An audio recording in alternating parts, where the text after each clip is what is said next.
Anda atau keluarga mungkin akan terdampak langsung oleh situasi krisis seperti pandemi COVID-19 saat ini. Bahkan, jika Anda tidak terlibat langsung, mungkin saja Anda akan terpengaruh oleh apa saja yang Anda lihat atau dengar ketika memberi bantuan. Sebagai pemberi bantuan, hal ini penting dan perlu diperhatikan demi menjaga kesejahteraan fisik maupun psikologis diri Anda. Jaga diri Anda sendiri sehingga Anda dapat memberikan bantuan yang terbaik pada orang lain.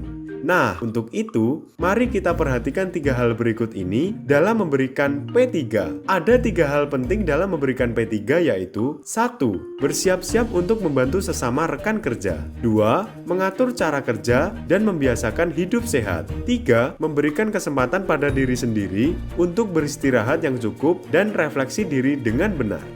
Agar kesejahteraan fisik dan psikis kita tetap terjaga, maka dalam memberikan pelayanan P3, kita harus mempersiapkan segala sesuatu dengan teliti. Apa saja yang perlu dipersiapkan? Perhatikan hal-hal berikut ini. 1. Pelajari tentang situasi krisis, peran dan tanggung jawab berbagai jenis pemberi bantuan. 2. Pertimbangkan kesejahteraan diri Anda sendiri dan masalah pribadi atau keluarga yang dapat menyebabkan stres berat saat Anda mengambil peran dalam membantu orang lain. 3. Membuat keputusan yang jujur tentang apakah Anda siap untuk membantu dalam situasi krisis tertentu dan pada waktu tertentu. Relawan bisa stres juga tidak ya saat bekerja? Apa ya kira-kira penyebab stresnya? Coba kita cermati. Sumber utama stres bagi para pemberi bantuan adalah tekanan yang didapatkan ketika kerja dari hari ke hari, terutama selama krisis. Contoh stres yang berhubungan dengan pekerjaan adalah jam kerja yang panjang, tanggung jawab yang besar, kurang jelasnya deskripsi pekerjaan, serta pembagian pekerjaan, manajemen, atau komunikasi yang buruk, dan bekerja di area yang beresiko tinggi. Hal tersebut dapat mempengaruhi kondisi pemberi bantuan. Kenapa relawan rawan stres juga ya? Sebagai pemberi bantuan, 1. Kita mungkin merasa bertanggung jawab untuk menjamin keselamatan dan perawatan yang baik kepada semua orang. 2. Kita mungkin menjadi saksi mata atau bahkan secara langsung mengalami hal buruk seperti kehancuran, cedera, kematian, atau kekerasan. 3. Kita mungkin juga mendengar cerita rasa sakit dan derita orang lain. Semua pengalaman itu dapat mempengaruhi kita dan sesama pemberi bantuan lainnya. Jadi, apa yang harus kita lakukan untuk mengatasi stres tersebut agar tetap dapat memberikan pelayanan P3 yang terbaik? Berikut beberapa saran yang harus kita terapkan untuk mengatasi stres. Menggali aspek positif. Pikirkan tentang apa yang telah membantu kita, sehingga kita dapat melakukan pengelolaan stres yang baik dan mengatasi masa lalu, serta apa yang dapat kita lakukan untuk tetap kuat. Manajemen waktu. Cobalah mengatur waktu untuk makan, istirahat, dan bersantai, walaupun dalam waktu yang singkat.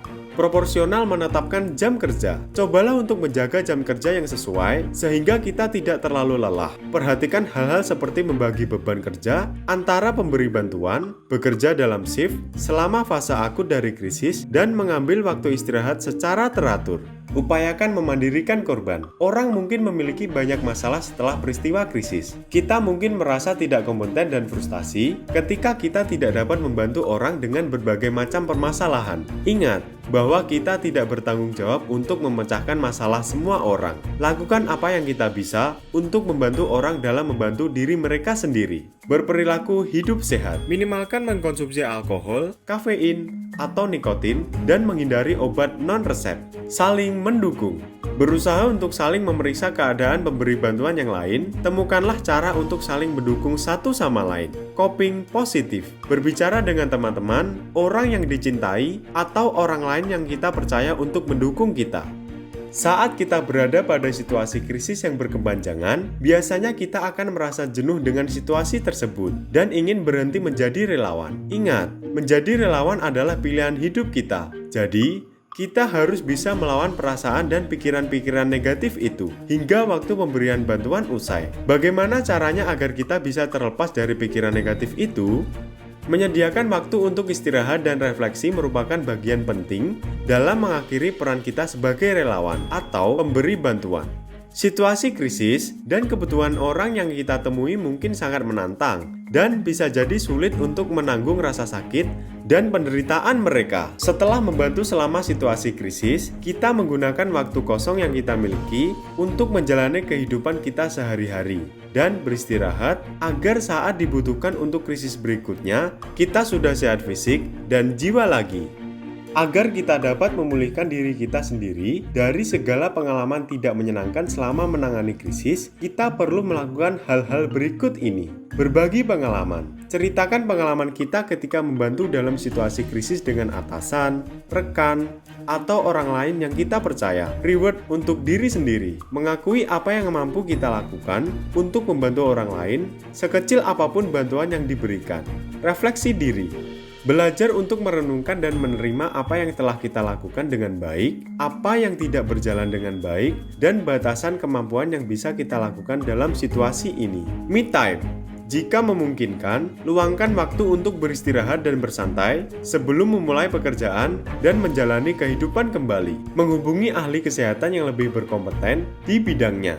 Jika kamu menyadari bahwa kamu sering berpikiran yang buruk terhadap kenangan atas suatu kejadian, merasa sangat gugup atau sedih, sulit tidur, minum banyak alkohol, atau minum obat-obatan, maka penting bagi kamu untuk mendapatkan dukungan dari seseorang yang kamu percaya. Berbicara dengan ahli kesehatan atau jika tersedia, mengkonsultasikan permasalahan kita kepada ahli kesehatan jiwa apabila kesulitan-kesulitan ini terus berlanjut selama lebih dari 1 bulan.